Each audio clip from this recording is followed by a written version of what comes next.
കഥകളുടെ മായിക ലോകത്തിലേക്ക് എല്ലാവർക്കും സ്വാഗതം.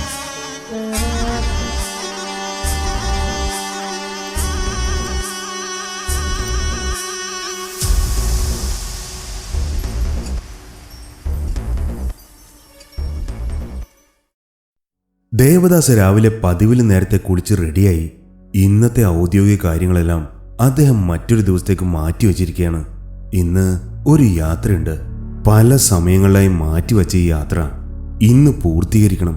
ഒരു മെറൂൺ ഷർട്ടും അതേ നിറത്തിൽ കരയുള്ള മുണ്ടുമായിരുന്നു വേഷം. ആ വേഷം അദ്ദേഹത്തിന് കൂടുതൽ ചെറുപ്പം തോന്നിച്ചു. അവനോടെ അംബികയെ കണ്ടപ്പോ ദേവദാസ് ചോദിച്ചു, രാവിലെ ഹിലാലിനെ കാണാനായി പോയിരിക്കുകയാണ്. അല്ല, ഇതെങ്ങോട്ടാ ഈ രാവിലെ? ദേവദാസിന്റെ വേഷം കണ്ട് അംബിക ചോദിച്ചു. ഒരു യാത്രയുണ്ട്, എല്ലാം വന്നിട്ട് പറയാം, ദേവദാസ് പറഞ്ഞു. ബ്രേക്ക്ഫാസ്റ്റ് കഴിച്ചെന്ന് വരുത്തി ദേവദാസ് പുറത്തേക്കിറങ്ങി. ഡ്രൈവറെ വിളിച്ചില്ല. സ്വയം കാർ ഓടിച്ചു പോകാൻ തീരുമാനിച്ചു. യാത്രയിലുടനീളം താൻ സന്ദർശിക്കാൻ പോകുന്ന വ്യക്തിയായിരുന്നു മനസ്സിൽ. മൂർത്തി, സ്കൂളിലെ തന്റെ സഹപാഠി. സ്വതവേ അന്തർമുഖനായിരുന്ന മൂർത്തിയെ ക്ലാസ്സിലെ ഏറ്റവും സമർത്ഥനായ വിദ്യാർത്ഥിയെ മാറ്റിയെടുക്കുന്നതിൽ ദേവദാസുമായുള്ള സൗഹൃദത്തിന് നല്ലൊരു പങ്കുണ്ടായിരുന്നു. മൂർത്തിയിൽ അന്തർലീനമായിരുന്ന കഴിവുകൾ പുറത്തു കൊണ്ടുവന്നത് ദേവദാസിന്റെ പ്രോത്സാഹനമായിരുന്നു. അവൻ വരയ്ക്കുന്ന ചിത്രങ്ങൾക്ക് ജീവനുണ്ടെന്ന് തോന്നിപ്പോവും. ദേവദാസിനെ കാണുമ്പോഴെല്ലാം മൂർത്തി സ്ഥിരം പറയുന്ന വാചകമുണ്ട്, നിന്നെ കണ്ടില്ലായിരുന്നെങ്കിൽ ഞാൻ ആരും അറിയാതെ എവിടെയെങ്കിലും ഒതുങ്ങിപ്പോവായിരുന്നു. ഇന്ന് സർക്കാർ സ്കൂളിൽ അധ്യാപകനാണ് മൂർത്തി. ഒഴിവു ദിവസങ്ങളിലെ ചില വൈകുന്നേരങ്ങളിൽ രണ്ടുപേരും പഴയകാല ഓർമ്മകൾ പങ്കുവച്ച് സൗഹൃദം കെടാവിളക്ക് പോലെ സൂക്ഷിച്ചു. മൂർത്തിക്ക് പല കലകളിലും പ്രാവീണ്യമുണ്ടായിരുന്നെങ്കിലും മറ്റാർക്കും അറിയാത്തതും ദേവദാസിന് മാത്രം അറിയാവുന്നതുമായ ഒരു കഴിവ് മൂർത്തിക്കുണ്ടായിരുന്നു. അത് അവർക്കിടയിൽ ഒരു രഹസ്യമായിരുന്നു. കാര്യങ്ങൾ മുൻകൂട്ടി കാണാനുള്ള മൂർത്തിയുടെ കഴിവ് കണ്ട് അത്ഭുതപ്പെട്ടിട്ടുണ്ട് ദേവദാസ്. പക്ഷേ ആ കഴിവിന് പിന്നിലെ രഹസ്യം മാത്രം മൂർത്തി വെളിപ്പെടുത്തിയിട്ടില്ല. അത് ഞാൻ എൻ്റെ ഗുരുവിന് കൊടുത്ത വാക്കാണ്. കൂടുതലൊന്നും മൂർത്തി വിട്ടു പറഞ്ഞിട്ടില്ല. ലക്ഷണശാസ്ത്രം, മൂർത്തി അതിൽ അഗ്രഗണ്യനാണ്. ഒരുവന്റെ ഭാവി പ്രവചിക്കാൻ മൂർത്തിക്ക് കവടിയും പലകയൊന്നും ആവശ്യമില്ല. മൂർത്തിയുടെ കവടിയും പലകയും എല്ലാം പ്രകൃതിയാണ്. തനിക്ക് ചുറ്റും കാണുന്ന പ്രകൃതിയുടെ ലക്ഷണങ്ങൾ നോക്കി ഒരുവന്റെ തലവര പറയാൻ മൂർത്തിക്ക് കഴിയും. പ്രകൃതി നമ്മോട് പല രീതിയിൽ സംവദിക്കാറുണ്ട്. സ്പർശനമായും, കാഴ്ചകളായും, ശബ്ദ തരംഗങ്ങളായും, ഗന്ധങ്ങളായും, രുചിഭേദങ്ങളായും പ്രകൃതി നമ്മോട് സംസാരിക്കുന്നു. പക്ഷേ ചിലരോട് കുറച്ചധികം കാര്യങ്ങൾ രഹസ്യമായി ഗൂഢമായ ഭാഷയിൽ പറയും. ഒരിളം കാറ്റ്, പക്ഷി മൃഗാദികളുടെ സാന്നിധ്യം, അവയുടെ ശബ്ദം, ദിശ, ചുറ്റുമുള്ള അന്തരീക്ഷം, ഇവയിൽ നിന്നും സാധാരണക്കാർക്കൊന്നും മനസ്സിലാവില്ല. പക്ഷേ ലക്ഷണശാസ്ത്രം അറിയുന്നവൻ മറ്റുള്ളവർ കാണാത്തത് കാണും.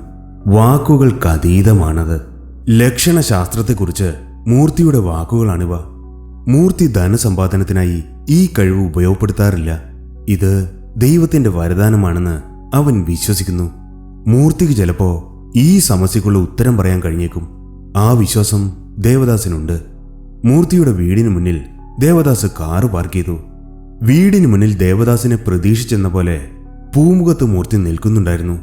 കാലം മൂർത്തിയുടെ വീടിനെ ബാധിച്ചിട്ടില്ലെന്ന് ദേവദാസിന് തോന്നി. എല്ലാം അതേപടി തന്നെ. നരച്ചിട്ടുണ്ടെന്നതൊഴിച്ചാൽ മൂർത്തിക്കും വലിയ മാറ്റങ്ങളില്ല. മൂർത്തിയുടെ കണ്ണുകളിൽ ഇപ്പോഴുമുണ്ട് ഒരു കുട്ടിയുടെ കുസൃതി തിളക്കം. നീ ഇന്ന് വരുമെന്ന് എനിക്ക് തോന്നി, മൂർത്തി പറഞ്ഞു. അതെങ്ങനെയെന്ന് ദേവദാസ് ചോദിച്ചില്ല. മൂർത്തിയുടെ കഴിവിന് മൂർച്ച നഷ്ടപ്പെട്ടിട്ടില്ല. അതറിയാൻ തന്നെയാണ് മുൻകൂട്ടി അറിയിക്കാതെ ഇങ്ങോട്ട് പുറപ്പെട്ടത്. മൂർത്തി ദേവദാസിനെ ശ്രദ്ധിക്കുകയായിരുന്നു. ഇത് കുശലാന്വേഷണത്തിനായുള്ള വരവല്ല. മൂർത്തിയുടെ മനസ്സ് കാരണമില്ലാതെ അസ്വസ്ഥമായി. അത് ഒരു സൂചനയാണ്, അപകട സൂചന. മൂർത്തി സുഹൃത്തിനെ സ്വീകരിച്ചിരുത്തി. പല കാര്യങ്ങളും അവർ സംസാരിച്ചു.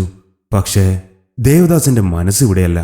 ഇത്രയും നേരമായിട്ടും നീ വന്ന കാര്യം പറഞ്ഞില്ലല്ലോ, മൂർത്തി ചോദിച്ചു. ദേവദാസ് നെടുവീർപ്പിട്ടു. സൂരജ് ചില പ്രശ്നങ്ങളിൽ പെട്ടിരിക്കുക.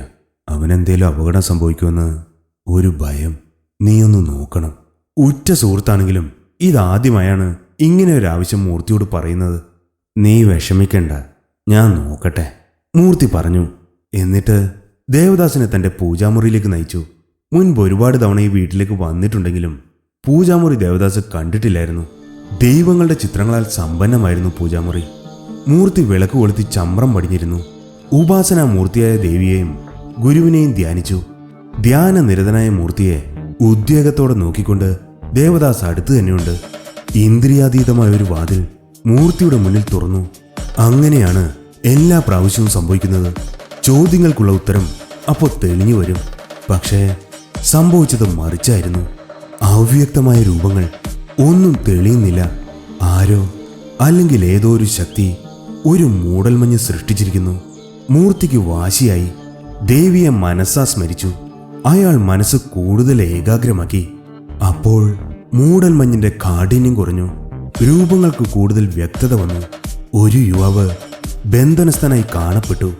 പിന്നീട് കണ്ടത് ഒരു ഹോമകുണ്ഡമാണ്. അതിനു മുന്നിലിരിക്കുന്ന മനുഷ്യരൂപം കണ്ട് മൂർത്തി ഞെട്ടിപ്പോയി. ക്രൂരതയുടെ ആൾരൂപം പോലെ ഒരു വൃദ്ധൻ. തൊട്ടടുത്ത് മനുഷ്യനെന്നോ മൃഗമെന്നോ തിരിച്ചറിയാൻ കഴിയാത്തൊരു വിചിത്ര രൂപി. അത് മനുഷ്യരെ പോലെ വസ്ത്രം ധരിച്ചിരിക്കുന്നു. അതിനെ മുൻപെവിടെയോ കണ്ടിട്ടുള്ളതുപോലെ തോന്നി. മൂർത്തി കുറച്ചു നേരം അവരെ തന്നെ ശ്രദ്ധിച്ചിരുന്നു. അപ്പോൾ മൂടൽമഞ്ഞ് ചലിക്കുന്നത് പോലെ തോന്നി മൂർത്തിക്ക്. ഒരു ജീവനുള്ള മൂടൽമഞ്ഞ്. മൂർത്തിക്ക് പെട്ടെന്ന് അപകടം മനസ്സിലായി. തൻ്റെ മനസ്സ് അവിടെ നിന്ന് മാറ്റാൻ മൂർത്തി ശ്രമിച്ചു. പക്ഷെ സാധിക്കുന്നില്ല. മൂടൽമഞ്ഞൊരു പശ പോലെ മൂർത്തിയുടെ ആത്മാവിനെ പൊതിഞ്ഞു. കുതറി മാറാൻ ശ്രമിക്കുന്നതിനിടയിൽ മൂർത്തി കണ്ടു തീക്കട്ട പോലെ രണ്ട് കണ്ണുകൾ. അത് മൂടൽമഞ്ഞല്ല. മൂർത്തി ഉൾക്കിടലത്തോടെ തിരിച്ചറിഞ്ഞു. രണ്ട് കൈകൾ തൻ്റെ കഴുത്തിൽ പിടിമുറുക്കുന്നത് മൂർത്തി അറിഞ്ഞു. മൂർത്തിയുടെ പരവേശം കണ്ട് ഭയന്നിരിക്കുകയാണ് ദേവദാസ്. എന്താണ് സംഭവിക്കുന്നത്? ആ കൈകൾ ആ വൃദ്ധൻ്റെതാണ്. തൻ്റെ മനസ്സിന്റെ ഉള്ളറയിലേക്ക് അനുവാദമില്ലാതെ പ്രവേശിക്കാൻ അയാൾ ശ്രമിക്കുന്നു. അതിൽ അയാൾ വിജയിച്ചാൽ അത് തൻ്റെ മരണത്തിൽ അവസാനിക്കും. തൻ്റെ ആത്മാവ് അയാളുടെ അധീനതയിലാവും. മരണത്തെക്കാൾ ഭയാനകമാണത്. വൃദ്ധന്റെ പിടിമുറുകുന്നു. പൈശാചികമായ ചിരി. മരണം പടിവാതിൽക്കൽ നിൽക്കുന്നു. മൂർത്തി പെട്ടെന്ന് നിലവിളിച്ചു, അമ്മേ, ദേവി. നിലവിളിയിൽ പൂജാമുറി പ്രകമ്പനം കൊണ്ടു. ഞെട്ടി വിറച്ചുപോയി ദേവദാസ്. വൃദ്ധന്റെ പിടി അയഞ്ഞു. ദേഷ്യവും നിരാശയും സഹിക്കവയ്യാതെ അയാൾ അലറി. മൂടൽമഞ്ഞ് അകന്നു മാറി. മൂർത്തി പെട്ടെന്ന് തന്നെ തന്റെ മനസ്സിനെ വീണ്ടെടുത്തു. അയാൾ സ്വബോധത്തിലേക്ക് തിരിച്ചു വന്നു. മൂർത്തി ഒരു വശത്തേക്ക് ചരിഞ്ഞു വീണു. ദേവദാസ് മൂർത്തിയെ താങ്ങിപ്പിടിച്ചു. നിലവിളിയിട്ട് മൂർത്തിയുടെ ഭാര്യ ഓടി വന്നു. വെള്ളം, വെള്ളം, മൂർത്തി പറഞ്ഞൊപ്പിച്ചു. ഒരു ജാറ് വെള്ളം കൊണ്ടുവന്നു. അത് മുഴുവൻ അയാൾ കുടിച്ചു തീർത്തു. ഒന്നും മനസ്സിലാവാതെ ഞെട്ടിയിരിക്കുകയാണ് ദേവദാസ്. സമനില വീണ്ടെടുക്കാൻ കുറച്ചധികം സമയം വേണ്ടി വന്നു മൂർത്തിക്ക്. ദേവദാസ് അതുവരെ കാത്തിരുന്നു. അപകടമാണ് ദേവ, വലിയൊരു അപകടം. ശത്രു നിസാരനല്ല. ഒരു പൈശാചിക ശക്തിയെ കാവല് നിർത്തിയിട്ടുണ്ട് അയാൾ. അതിൻ്റെ പിടിയിൽ അകപ്പെട്ടു പോയി ഞാൻ. രക്ഷപ്പെട്ടത് ദേവിയുടെ കൃപ കൊണ്ട് മാത്രം. ആരാണത്? ദേവദാസ് ആകാംക്ഷയോട് ചോദിച്ചു. അറിയില്ല ദേവ, ഒരു വൃദ്ധൻ. പക്ഷേ ശക്തനാണ് അയാൾ. തൻ്റെ ഉദ്യമത്തിന് ഭംഗം വരുത്തുന്നവരെ പിടികൂടാൻ കെണിവെച്ച് കാത്തിരിക്കുകയായിരുന്നു. അതിൽ ഞാൻ അകപ്പെട്ടു പോയി. എൻ്റെ മനസ്സിലെ കാര്യങ്ങൾ അയാൾ മനസ്സിലാക്കാൻ ശ്രമിച്ചു. അയാൾക്ക് എന്തെങ്കിലും മനസ്സിലായിക്കാണോ? അറിയില്ല. എല്ലാം അറിഞ്ഞു കഴിഞ്ഞാൽ നമ്മളെ നശിപ്പിക്കാൻ അയാൾക്ക് എളുപ്പമായിരിക്കും. അയാൾ അധികം അറിഞ്ഞു കാണില്ലെന്ന് നമുക്ക് ആശിക്കാം.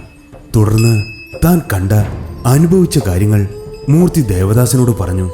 അയാൾ, ആ വൃദ്ധൻ എന്തോ ദുഷ്കർമ്മം ചെയ്യുന്നുണ്ട്.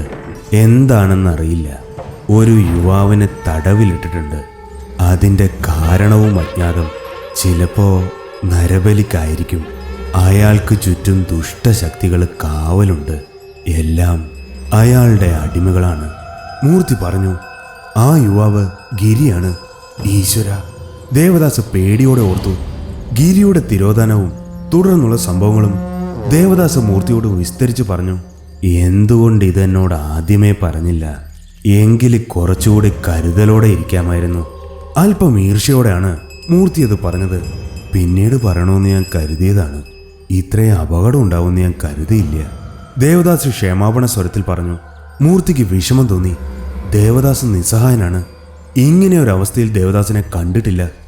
നീ സൂരജിനെ ഇതിൽ നിന്നും പിന്തിരിപ്പിക്കണം. ഇത് അപകടം പിടിച്ച കളിയാണ്. അയാളുടെ കർമ്മങ്ങളിൽ ഇടപെട്ട മരണം നിശ്ചയം. നിനക്കറിയാലോ മൂർത്തി, അവനെപ്പറ്റി ഒന്ന് തീരുമാനിച്ച അവൻ പിന്നെ അതിൽ നിന്ന് മാറില്ല. വല്ലാത്തൊരവസ്ഥയിലാണ് ഞാൻ. മൂർത്തി സ്വല്പനേരം ആലോചനയിലാണ്ടു. എങ്കിൽ ഞാൻ ഒരാളെ അങ്ങോട്ടേക്ക് അയക്കാം. അയാൾ പറയുന്നതൊക്കെ അനുസരിക്കേണ്ടി വരും. അങ്ങനെയാണെങ്കിൽ വലിയൊരു അപകടമില്ലാതെ കഴിയാം. ആളും എടുക്കനാ.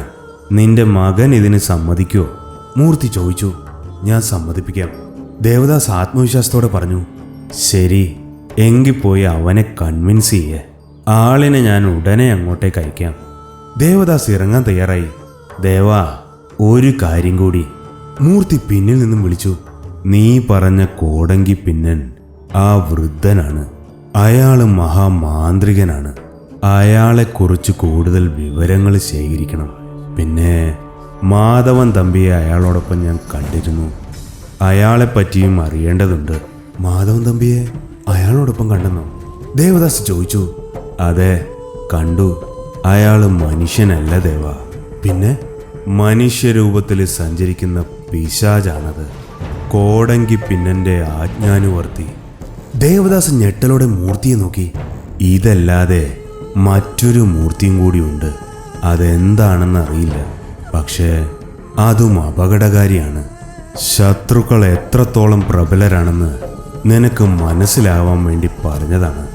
തീ കൊണ്ടുള്ള കളിയാണെന്ന് സൂരജിനോട് പറയണം. ദേവദാസ് ആകുലതയോടെ പടിയിറങ്ങി. അപ്പോൾ മറ്റൊരു സ്ഥലത്ത് ഉഗ്രമായ കോപത്താൽ അലറുകയായിരുന്നു കോടങ്കി പിന്നൻ. കയ്യിൽ കിട്ടിയെന്ന് കരുതിയ ശത്രു രക്ഷപ്പെട്ടിരിക്കുന്നു. ആരാണവൻ? താൻ നിർമ്മിച്ച മതിലിനപ്പുറത്തു നിന്നും മിന്നായം പോലെ എത്തി നോക്കിയിട്ട് മറഞ്ഞു കളഞ്ഞവൻ. ആർക്കോ എന്തോ സൂചന ലഭിച്ചിരിക്കുന്നു. ഇനി കുറച്ച് കരുതൽ വേണം.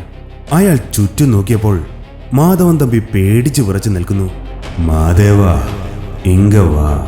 അനുസരണയുള്ള നായെപ്പോലെ അയാൾ അടുത്തേക്ക് പോയി. ഉനക്ക് പസിക്കതാ? പിന്നെ ചോദിച്ചു. തമ്പി തലയാട്ടി. ഏർപ്പാട് പണ്ടേ. അയാളുടെ മുഖത്ത് ക്രൂരമായ ചിരി പടർന്നു. സൂരജും ഹിലാലും ബാലുവിന്റെ വീട്ടിലേക്കുള്ള യാത്രയിലാണ്. ഹിലാലിന്റെ ബൈക്കിലാണ് യാത്ര. പണ്ട് 2 വീലർ ഓടിച്ചു പഠിച്ചത് ഹിലാലിന്റെ ബൈക്കിലാണ്. പലവട്ടം പണി മുടക്കിയിട്ടുണ്ടെങ്കിലും ബൈക്ക് ഉപേക്ഷിക്കാൻ ഹിലാലിന് തോന്നിയില്ല. രണ്ടുപേർക്കും ഒരാത്മബന്ധമുണ്ടായിരുന്നു ആ ബൈക്കിനോട്. ബാലുവിന്റെ മരണത്തില് വല്ല തുമ്പം കിട്ടിയോടാ? സൂരജ് ചോദിച്ചു. എവിടെ? ഇപ്പോഴും ഒരു എത്തുംപിടിയും കിട്ടിയിട്ടില്ല. ആ വിനീതിന് തീർച്ചയായും മരണത്തിൽ പങ്കുണ്ട്. ഉണ്ടെന്നുള്ളത് സത്യമാണ്. പക്ഷേ മനസ്സിലാകാത്ത ചില കാര്യങ്ങളുണ്ട്. ഒന്ന് ബാലുവിന്റെ മരണം തന്നെ. പോസ്റ്റ്മോർട്ടം റിപ്പോർട്ട് പ്രകാരം 2 ദിവസം മുമ്പ് മരിച്ച ആള് എങ്ങനെയാണ് വീണ്ടും മരിക്കുന്നത്? ചിലപ്പോ പോസ്റ്റ്മോർട്ടം റിപ്പോർട്ടിൽ വല്ല തിരിമറിയും നടന്നാണെങ്കിലോ? No chance. അതിന് സാധ്യതയില്ല. പോസ്റ്റ്മോർട്ടം ചെയ്ത ഡോക്ടർ ജോലിയോട് കൂറുള്ള മനുഷ്യനാ. അയാളും ആകെ കൺഫ്യൂസ്ഡ് ആണ്. പിന്നെ വണ്ടിയുടെ ഓണറെ വിശദമായിട്ട് ചോദ്യം ചെയ്തു. അയാൾക്കും ബാലുവിനും തമ്മിൽ യാതൊരു ബന്ധവുമില്ല. പെട്ടെന്ന് വണ്ടിയുടെ മുമ്പിൽ ചാടിയാ എന്തു ചെയ്യാൻ പറ്റും? സംഭവം നേരിൽ കണ്ടവരുമുണ്ട്. ഏത് രീതിയിൽ നോക്കിയാലും അതൊരു സൂയിസൈഡാണ്. എന്നിട്ടും അയാളുടെ ഭാര്യ മാത്രം അതൊരു കൊലപാതകമാണെന്ന് വിശ്വസിക്കുന്നു. അതെ, നമുക്കറിയേണ്ടതും അതാണ്. വിനീത് സാറ് കാരണമൊന്നും ചോദിച്ചില്ല. മനഃപൂർവ്വം വിട്ടുകളഞ്ഞായിരിക്കും. ഹിലാല് പറഞ്ഞു. അവർ ബാലുവിന്റെ വീടിന് മുന്നിലെത്തി. വിശാലമായ മുറ്റമൊക്കെയുള്ളൊരു വീട്. ചെറിയൊരു പൂന്തോട്ടമുണ്ട്. ഐശ്വര്യമുള്ള വീടാണെങ്കിലും ഒരു നാഥനില്ലാത്തതിന്റെ ലക്ഷണങ്ങൾ കാണാനുണ്ട്. മുറ്റത്ത് ചെറുതായി പാഴ്ചെടികൾ വളർന്നു തുടങ്ങിയിരിക്കുന്നു. മാവിൽ നിന്നും കരിയിലകൾ മുറ്റത്ത് വീണ് കിടപ്പുണ്ട്. വരാന്തയിൽ 2 കുട്ടികൾ ഇരിപ്പുണ്ട്. പെൺകുട്ടി കളിപ്പാട്ടങ്ങളിൽ മുഴുകിയിരിക്കുകയാണ്. സംഭവിച്ച ദുരന്തത്തിന്റെ വ്യാപ്തി അറിയില്ല ആ കുരുന്നിന്. അനിയത്തിക്കുട്ടിക്ക് കാവലായി ഏട്ടൻ തൊട്ടടുത്ത് തന്നെയുണ്ട്. മുഖത്ത് വിഷാദം മൂടി നിൽക്കുന്നു. മിഠായികളും കളിപ്പാട്ടങ്ങളുമായി അച്ഛൻ ഇനി ഒരിക്കലും വരില്ലെന്ന് അവനറിയാം. മുറ്റത്ത് കാൽപ്പെരുമാറ്റം കേട്ട് കുട്ടികൾ തല ഉയർത്തി നോക്കി. 2 അപരിചിതരെ കണ്ട് അവരാദ്യമൊന്ന് പകച്ചു. ആരാ? ആൺകുട്ടി അല്പം പരുഷമായി ചോദിച്ചു. സ്റ്റേഷനിൽ നിന്നാ. അമ്മയില്ലേ? അവൻ അമ്മയെന്ന് നീട്ടി വിളിച്ചു. അനിയത്തിയുടെ അടുക്കൽ നിന്ന് മാറാതെ അപരിചിതരെ നിരീക്ഷിച്ചുകൊണ്ട് അവൻ അവിടെ തന്നെ നിന്നു. മിടുക്കൻ, സൂരജ് മനസ്സിൽ വിചാരിച്ചു. അവന് ഗിരിയെയും ഗൗരിയെയും ഓർമ്മ വന്നു. പണ്ട് അവരും ഇതുപോലെയായിരുന്നു. ഗൗരി പറഞ്ഞിട്ടുണ്ട് അവളുടെ കുട്ടിക്കാലത്തെ പറ്റി.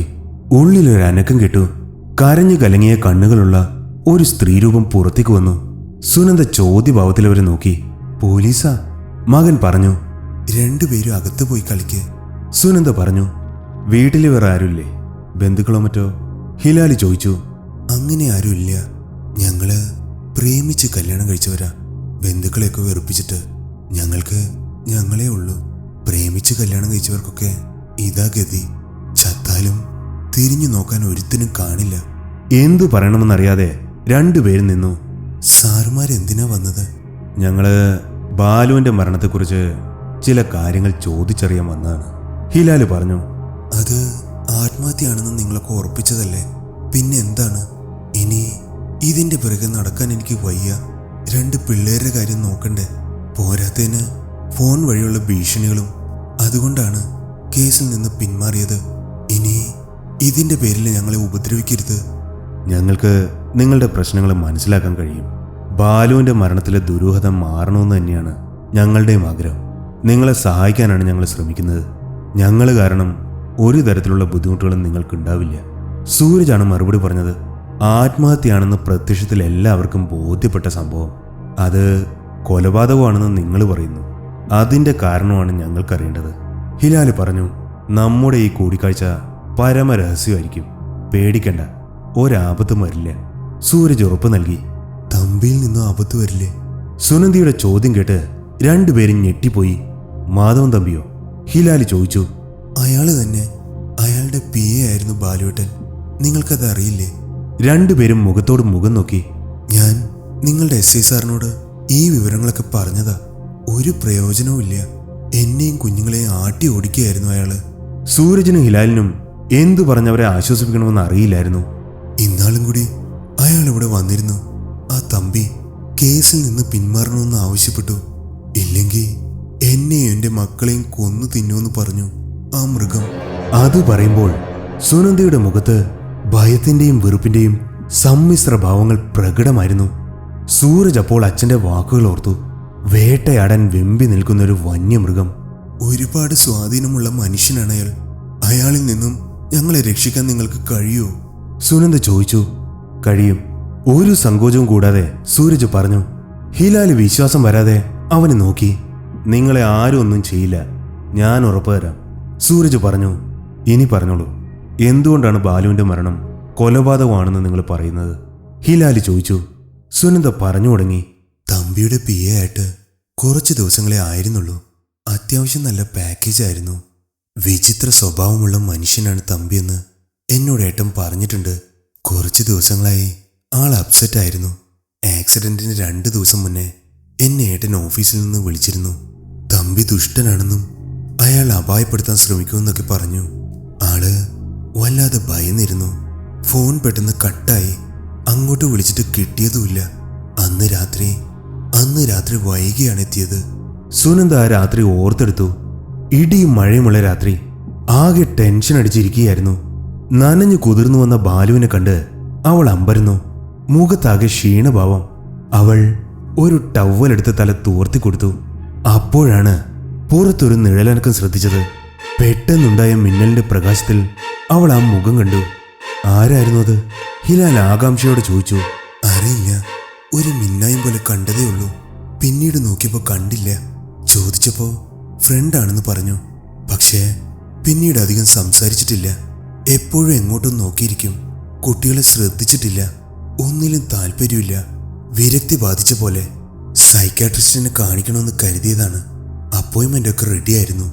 പക്ഷേ അതിനൊന്നും കാത്തു നിന്നില്ല. സുനന്ദ കണ്ണീര് തുടച്ചു. ഒരു കെട്ടുകഥയേക്കാൾ അവിശ്വസനീയമായി തോന്നി രണ്ടുപേർക്കും അത്.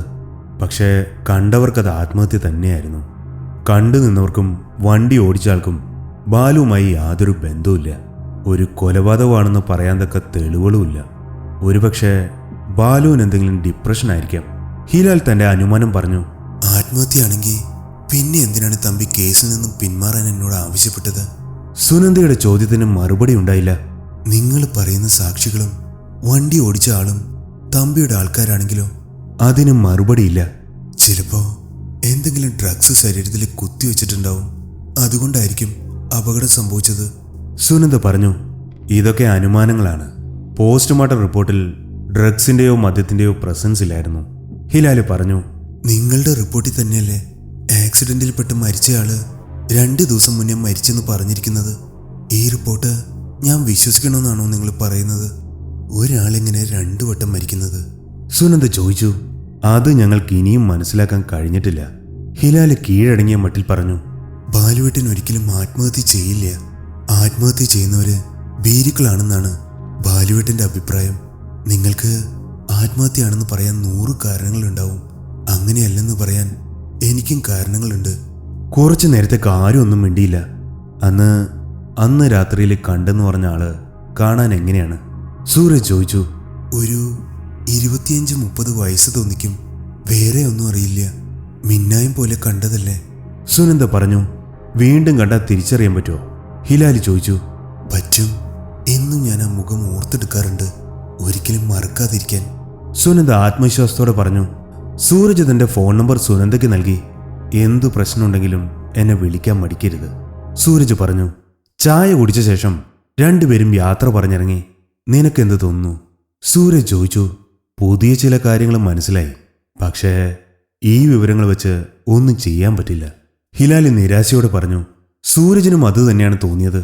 ഒരു വാതിൽ തുറന്നെന്ന് കരുതിയതാണ്. അപ്പോൾ ഹിലാലിന്റെ ഫോൺ റിങ് ചെയ്തു. കോൾ അറ്റൻഡ് ചെയ്ത ഹിലാലിന്റെ മുഖത്ത് പലവിധ ഭാവങ്ങൾ പ്രകടമായി. ഫോൺ വെച്ച ശേഷം ഹിലാലി സൂരജിനോട് പറഞ്ഞു. ഡാ, നമുക്ക് സൈബർ സെല്ലിന്റെ ഓഫീസ് വരെ ഒന്ന് പോണം. ഗൗരിയും കൂട്ടിയിട്ട് നീ അങ്ങോട്ട് വന്നാൽ മതി. എന്താടാ കാര്യം? സൂരജ് ചോദിച്ചു. അതൊക്കെ അവിടെ ചെന്നിട്ട് പറയാം. എടാ, ഗുഡ് ന്യൂസ് ആണോ ബാഡ് ന്യൂസ് ആണോ? ആകാംക്ഷ മാറാതെ സൂരജ് ചോദിച്ചു. ബൈക്ക് സ്റ്റാർട്ട് ചെയ്തുകൊണ്ട് ഹിലാലി പറഞ്ഞു. രണ്ടും. ദുസ്വപ്നങ്ങൾ വേട്ടയാടാൻ തുടങ്ങിയിട്ട് ദിനരാത്രങ്ങൾ എത്രയായെന്നറിയില്ല. ശരീരത്തോടൊപ്പം ഗിരിയുടെ മനസ്സും ക്ഷീണിച്ചു തുടങ്ങിയിരിക്കുന്നു. ദീപ്തിയെ ഇപ്പോൾ കാണാറില്ല. അവളുടെ അടക്കി പിടിച്ച തേങ്ങലുകൾ മാത്രം കേൾക്കാം. ഒരിക്കൽ താൻ എത്രമാത്രം ധൈര്യശാലിയായിരുന്നുവെന്ന് അവൻ ഓർത്തു. ഇരുട്ട് അവന്റെ ആത്മമിത്രമായിരുന്നു. അവന്റെ പ്രവൃത്തികളെ ലോകത്തിനു മുന്നിൽ നിന്നും അത് മറച്ചു പിടിച്ചു. ഇരുട്ടിന്റെ മറവിലെ പല രഹസ്യങ്ങളും ഇരുട്ടവന് കാട്ടിക്കൊടുത്തു. രാത്രിയിൽ തന്റെ കാഴ്ചശക്തി കൂടുന്നതായി പലപ്പോഴും ഗിരിക്ക് തോന്നിയിട്ടുണ്ട്. കൂടുതലും ഇരുട്ടിനോടാണ് സംസാരിച്ചിരുന്നതെന്ന് അവൻ ഓർത്തു. അത്രമാത്രം ഇഴുകിച്ചേർന്നിരുന്നു അവർ. പക്ഷേ ഇപ്പോഴീ അന്ധകാരം അവന്റെ സുഹൃത്തല്ല. ഇപ്പോ അത് തന്നിൽ നിന്നും എന്തൊക്കെയോ ഒളിക്കുന്നു. ഭയത്തിന്റെ നിഴലുകൾ ഇരുട്ടിൽ ഒളിഞ്ഞിരുന്ന് അവനെ ശ്രദ്ധിക്കുന്നു. ക്ഷീണം കാരണം അവന്റെ കണ്ണുകൾ അടഞ്ഞു തുടങ്ങി. അപ്പോൾ ഒരു വൃദ്ധന്റെ രൂപം അകക്കണ്ണിൽ തെളിഞ്ഞു വന്നു. ഇയാളെ താൻ മുമ്പ് കണ്ടിട്ടുണ്ട്. ഞാൻ അപ്പോവേ സൊന്നേനെ അമ്മ പേച്ച് കേൾക്കാമ പോണാ ഇപ്പടിയെല്ലാം നടക്കും. ഗിരിക്ക് പെട്ടെന്ന് ഓർമ്മ വന്നു. താൻ ബസ് സ്റ്റാൻഡിൽ വെച്ച് കണ്ട ആ തമിഴൻ വൃദ്ധൻ. തീക്ഷ്ണമായ കണ്ണുകൾ. മുന്നറിയിപ്പ് നൽകിയ ശേഷം അന്ന് അയാൾ എങ്ങോ മറഞ്ഞു. അയാൾ പറഞ്ഞത് അന്ന് കേട്ടിരുന്നെങ്കിൽ. അയാൾ സംസാരിച്ചു തുടങ്ങി. ദുഃഖിച്ചിട്ട് കാര്യമില്ല, ഇങ്ങനെയൊക്കെ സംഭവിക്കുമെന്ന് നിന്റെ ജാതകത്തിലുണ്ട്. അത് മാറ്റിമറിക്കാൻ ഞാനൊന്ന് ശ്രമിച്ചു നോക്കി, സാധിച്ചില്ല. നിന്റെ മനസ്സിനെയും ശരീരത്തെയും പിന്നെ ദുർബലമാക്കിയിരിക്കുകയാണ്. ഭക്ഷണം നൽകാതെ നിന്റെ ശരീരത്തെയും ദുസ്വപ്നങ്ങളാൽ നിന്റെ മനസ്സിനെയും അയാൾ തളർത്തിയിരിക്കുകയാണ്. ഇനി നീ തന്നെ നിന്റെ മനസ്സിനെ ദൃഢമാക്കേണ്ടതുണ്ട്. അതിന് നിന്നെ സഹായിക്കാനാണ് ഞാൻ വന്നത്. നിങ്ങൾ ആരാണ്? എന്തിനാണ് അയാൾ എന്നെ ഇവിടെ പൂട്ടിയിട്ടിരിക്കുന്നത്? ഗിരി ചോദിച്ചു. ഇപ്പോ അതിന് മറുപടി പറയാൻ കഴിയില്ല. സമയമാവുമ്പോ നീ തന്നെ മനസ്സിലാക്കിക്കോളും. ഇപ്പോ ഞാൻ പറയുന്നതനുസരിക്കുക. നീ നിന്റെ കൂട്ടുകാരനോടൊപ്പം വന്ന ആ ദിവസം, അന്ന് നടന്ന സംഭവങ്ങൾ ഓരോന്നായി ഓർത്തെടുക്കാൻ ശ്രമിക്കൂ.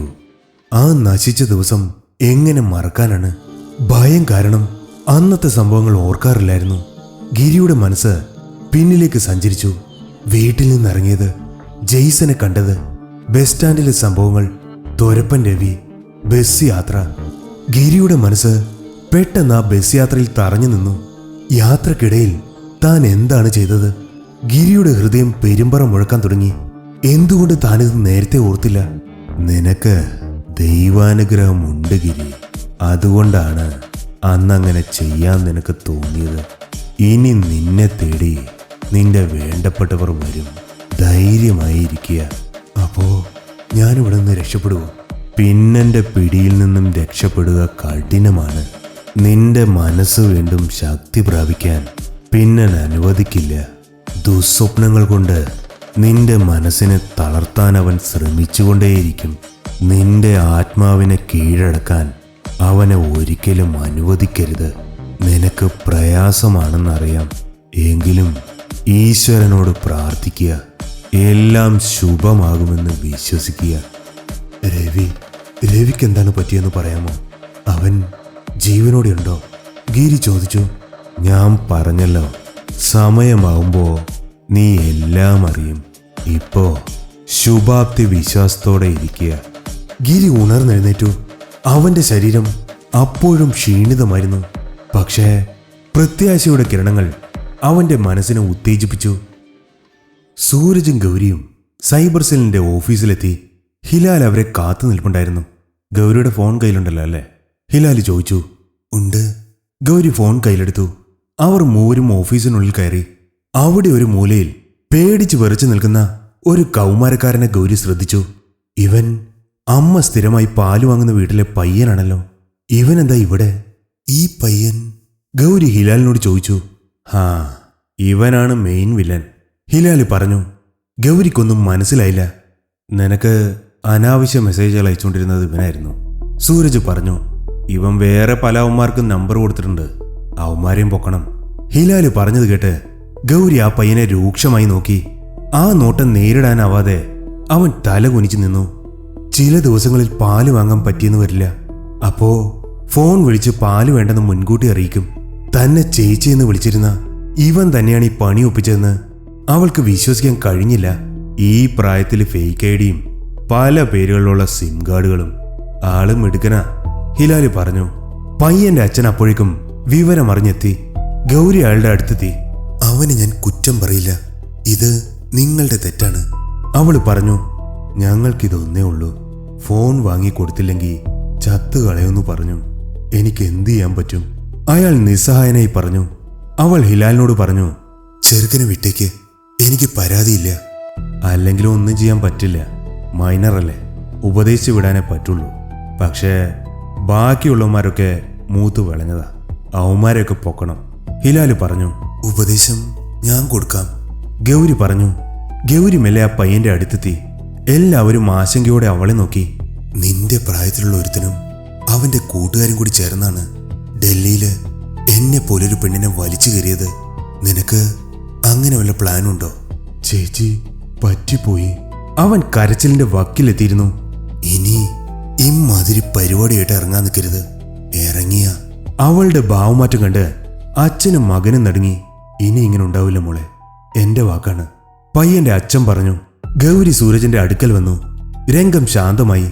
ഗൗരി, ആ ഫോൺ ഒന്ന് അൺലോക്ക് ചെയ്ത് തരാമോ? ബാക്കിയുള്ള മാന്യന്മാരെ കൂടെ പൊക്കണ്ടേ, ഹിലാൽ ചോദിച്ചു. ഗൗരി ഫോൺ അൺലോക്ക് ചെയ്ത് ഹിലാലിന് നൽകി. ഹിലാൽ ഫോൺ സൈബർ സെല്ലിലെ പോലീസിന് കൈമാറി. അയാളോട് കുറച്ചുനേരം സംസാരിച്ച ശേഷം ഹിലാൽ സൂരജിന്റെ അടുക്കൽ വന്നു. അപ്പോ ഇതാണല്ലേ ഗുഡ് ന്യൂസ്, സൂരജ് ചോദിച്ചു. അതെ. അപ്പോ ബാഡ് ന്യൂസോ? കുറച്ചു മുമ്പ് വിനീത് സാർ ഇവിടെ വന്നിരുന്നു. ബാലുവിന്റെ മരണശേഷം അയാളുടെ കയ്യിലുണ്ടായിരുന്ന വസ്തുക്കളൊക്കെ പോലീസ് കസ്റ്റഡിയിലായിരുന്നു. ബാലുവിന്റെ ഫോണും കൊണ്ടാണ് അയാൾ വന്നത്. വിനീത് സാറിന് എന്തോ ക്ലൂ കിട്ടിയിട്ടുണ്ടെന്നാ അഭി പറഞ്ഞത്. സൈബർ സെല്ലിലെ ഉദ്യോഗസ്ഥനാണ് അഭിജിത്ത്, ഹിലാലിന്റെ സുഹൃത്ത്. എന്ത് ക്ലൂ? ഗൗരി ചോദിച്ചു. ഒരു വീഡിയോ ക്ലിപ്പും ഒരു PDF ഫയലും പിന്നെ ഒരു ലൊക്കേഷനും. കോപ്പി എടുക്കാനുള്ള സാവകാശം അഭിക്ക് കിട്ടിയില്ല. അതിനു മുമ്പ് വിനീത് ഫോൺ തിരികെ മേടിച്ചു, ഹിലാൽ നിരാശയോടെ പറഞ്ഞു. 3 പേരും നിരാശരായി നിന്നു. ഗിരിയെക്കുറിച്ചുള്ള പ്രധാനപ്പെട്ട എന്തോ വിവരമായിരിക്കണം. അത് കൈയെത്തും ദൂരത്ത് നഷ്ടപ്പെട്ടു. പെട്ടെന്ന് അഭിജിത്ത് ഹിലാലിനെ വിളിച്ചു. അവർ തമ്മിൽ എന്തൊക്കെയോ സംസാരിക്കുന്നുണ്ട്. 2 പേരും എക്സൈറ്റഡ് ആയിരുന്നു. ഗൗരിയുടെ ഫോണുമായി ഹിലാൽ തിരിച്ചെത്തി. ഗൗരി ഫോണിലെ മെസ്സേജ് ഒന്നും നോക്കാറില്ലേ, ഹിലാൽ ചോദിച്ചു. ഇവന്മാരുടെ ശല്യം കാരണം ഞാൻ മൊബൈൽ ഡാറ്റ ഓഫ് ചെയ്തിട്ടിരിക്കുകയായിരുന്നു. എന്തു പറ്റി? ഗൗരി ചോദിച്ചു. ഹിലാൽ ഗൗരിയുടെ ഫോണിൽ വാട്സാപ്പ് ഓപ്പൺ ചെയ്തു. ഈ നമ്പർ ആരുടേതാണെന്നറിയാമോ? ഹിലാൽ ഫോൺ ഗൗരിയുടെ കയ്യിൽ കൊടുത്തു. ഗൗരി ഹിലാൽ ചൂണ്ടിക്കാണിച്ച നമ്പറിലേക്ക് നോക്കി. ആ നമ്പറിൽ നിന്നും 4 മെസ്സേജസ് ഉണ്ടായിരുന്നു. രാത്രി 8:05 ആ മെസ്സേജ് അയച്ചിരിക്കുന്നത്. ഗിരിയെ കാണാതായ ദിവസം തന്നെയാണ് ആ മെസ്സേജുകൾ വന്നിരിക്കുന്നത്. അപരിചിതമായ നമ്പർ. ഗൗരി അറിയില്ലെന്ന് തലയാട്ടി. ഗൗരി ആ നോട്ടിഫിക്കേഷൻസ് നോക്ക്, ഹിലാല് പറഞ്ഞു. ഗൗരിയും സൂരജും ആകാംക്ഷയോടെ അത് ഓപ്പൺ ചെയ്ത് നോക്കി. ഒരു വീഡിയോ ക്ലിപ്പും ഒരു PDF ഫയലും ഒരു ലൊക്കേഷനും. 4ാമത്തെ മെസ്സേജ് കണ്ട് അവർ ഞെട്ടി. അതിൽ ഗിരി എന്ന് എഴുതിയിരിക്കുന്നു. ഗിരിയെ കണ്ടെത്താനുള്ള വഴി ഇത്രയും ദിവസം ഗൗരിയുടെ ഫോണിൽ തന്നെ ഉണ്ടായിരുന്നു. ഹിലാല് പറഞ്ഞു. ഗൗരി മനസ്സുകൊണ്ട് തന്നെ ശപിച്ചു. സാരമില്ല, എന്തായാലും ഇപ്പോഴെങ്കിലും നോക്കാൻ പറ്റിയല്ലോ, നമുക്കിനി സമയമുണ്ട്. സൂരജ് അവളെ ആശ്വസിപ്പിച്ചു. ഈ നമ്പർ ഒരു ജാനകിയമ്മയുടെ പേരിലാണ് എടുത്തിട്ടുള്ളത്. ഹിലാല് പറഞ്ഞു. അതെന്റെ അമ്മയാണ്. പക്ഷേ അമ്മ ഫോൺ ഉപയോഗിക്കാറില്ല. പിന്നെ ഗിരിയേട്ടൻ വേറെ നമ്പറാണ് യൂസ് ചെയ്യുന്നത്. ഗൗരിയുടെ ചേട്ടൻ ഒരു മോഷ്ടാവാണ്. അവന് നിങ്ങളറിയാതെ ഒന്നിൽ കൂടുതൽ നമ്പറുകളുണ്ടാവും. ഗൗരിയും സൂരജും മുഖത്തോട് മുഖം നോക്കി. ഹിലാൽ തുടർന്നു. പിന്നെ ആ വീഡിയോ ക്ലിപ്പും ലൊക്കേഷനും PDF ഫയലും ബാലുവിൻ്റെ ഫോണിലും ഉണ്ടായിരുന്നെന്നാണ് അഭി പറഞ്ഞത്. നീ ആ വീഡിയോ ഓപ്പൺ ചെയ്യേ. ഹിലാൽ വീഡിയോ ഓപ്പൺ ചെയ്തു. ഇത് ബാലു അല്ലേ? ഹിലാൽ അമ്പരന്നു. വീഡിയോ മുഴുവനും റൺ ചെയ്തു. എന്താണിത്? ഒരെത്തും പിടിയും കിട്ടുന്നില്ല. ഗൗരി അമ്പരപ്പോട് പറഞ്ഞു. ഇതൊരു കൊട്ടേഷനാണ്, ആരും വീണുപോകുന്ന ഓഫർ. ഗിരി ഈ പണിക്കാണെന്ന് ഇറങ്ങിയത്. ബാലുവിനെ കൊണ്ട് ഇതാരോ പറയിച്ചതാണ്. ഹിലാല് പറഞ്ഞു. എനിക്കും അങ്ങനെ തോന്നുന്നു. മുഖത്തൊരു വികാരമില്ല, ഒരു റോബോ പോലെയാണ് സംസാരിക്കുന്നത്. സൂരജും തൻ്റെ സംശയം പറഞ്ഞു. എന്തായാലും നമുക്കൊന്ന് അങ്ങോട്ട് പോയി നോക്കാം, ലൊക്കേഷൻ കയ്യിലുണ്ടല്ലോ. ഹിലാല് പുറപ്പെടാൻ തയ്യാറായി. സൂരജ് അപ്പോഴും തൻ്റെ മൊബൈലിൽ എന്തോ അന്വേഷിക്കുകയായിരുന്നു. അവൻ്റെ മുഖത്ത് സംശയത്തിൻ്റെ നിഴലുകൾ പ്രത്യക്ഷപ്പെട്ടു. നീ വരുന്നില്ലേ? ഹിലാല് ചോദിച്ചു. നീ ഇതൊന്ന് നോക്കിയേ. സൂരജ് ഹിലാലിനെ അടുത്തേക്ക് വിളിച്ചു. മൂവരും ഫോണിലേക്ക് നോക്കി. ഈ Cloud 9 എന്ന ബിൽഡിംഗ് സിറ്റിയുടെ ഹൃദയഭാഗത്താണ് വരുന്നത്. പക്ഷേ ബാലു അയച്ച ലൊക്കേഷൻ സിറ്റിയുടെ ഔട്ട്സ്കേർട്സിലാണ്. രണ്ടും 2 ലൊക്കേഷനാണ്. സൂരജ് പറഞ്ഞു. ചിലപ്പോൾ ഇതേ പേരിൽ മറ്റൊരു ബിൽഡിംഗ് അവിടെ കാണുമായിരിക്കും. ഹിലാല് പറഞ്ഞു. ഹിലാലെ, ഞാൻ ഈ ഫീൽഡിൽ കുറച്ചധികം കാലമായി. Cloud 9 ഞാൻ പോയിട്ടുണ്ട്. ഈ PDF ഫയൽ നോക്ക്. ഇത് സിറ്റിയിലെ Cloud 9 ആണെന്ന് എനിക്ക് ഉറപ്പാണ്. അപ്പോ ഈ 2 ലൊക്കേഷനിൽ എവിടെയായിരിക്കും ഗിരിയേട്ടൻ പോയിട്ടുണ്ടാവുക? ഗൗരി ചോദിച്ചു. അത് കുഴപ്പമില്ല, ഈ നമ്പറിൻ്റെ അന്നത്തെ ടവർ ലൊക്കേഷൻ വെച്ച് സെർച്ച് ചെയ്താൽ കിട്ടും. പക്ഷേ ഇത്തിരി സമയം പിടിക്കും. ഹിലാല് പറഞ്ഞു. അല്പനേരം ആലോചിച്ച ശേഷം ഹിലാല് പറഞ്ഞു. നിങ്ങളൊരു കാര്യം ചെയ്യ്, സിറ്റിയിലെ Cloud 9 പോയി ഈ ഫ്ലോർ പ്ലാൻ വെച്ച് അന്വേഷിക്കേ. 2ാമത്തെ ലൊക്കേഷനിൽ ഞാൻ പോവാം, നമുക്ക് ഒരുമിച്ച് പോവാം. സൂരജ് പറഞ്ഞു. സൂരജെ, നമുക്ക് സമയം കളയാനില്ല. ഒരുമിച്ച് പോകുന്നത് സമയനഷ്ടമാണ്. എന്തെങ്കിലും കണ്ടെത്തിയാൽ വിളിച്ചു പറഞ്ഞാൽ മതിയല്ലോ. ശരി, നീ പറഞ്ഞ പോലെ എന്തെങ്കിലും തുമ്പ് കിട്ടിയാൽ വിളിക്കണം, സൂരജ് പറഞ്ഞു. പോകുന്നതിന് മുമ്പ് ഹിലാല് ഗൗരിയോട് പറഞ്ഞു. നിങ്ങൾ ചേട്ടനും അനിയത്തിയും തമ്മിൽ മിണ്ടിലായിരിക്കാം, പക്ഷേ ഗിരി ഈ മെസ്സേജ് മറ്റാർക്കും അയക്കാതെ ഗൗരിക്ക് തന്നെ അയച്ചത് ഗൗരിയോടുള്ള സ്നേഹവും വിശ്വാസവും കൊണ്ടാണ്. അവൻ തീർച്ചയായും തിരിച്ചു വരും. ഗൗരി എല്ലാം കേട്ട് നിറ കണ്ണുകളോടെ നിന്നു. മൂവരും യാത്ര പറഞ്ഞ് 2 വഴിക്കായി പിരിഞ്ഞു.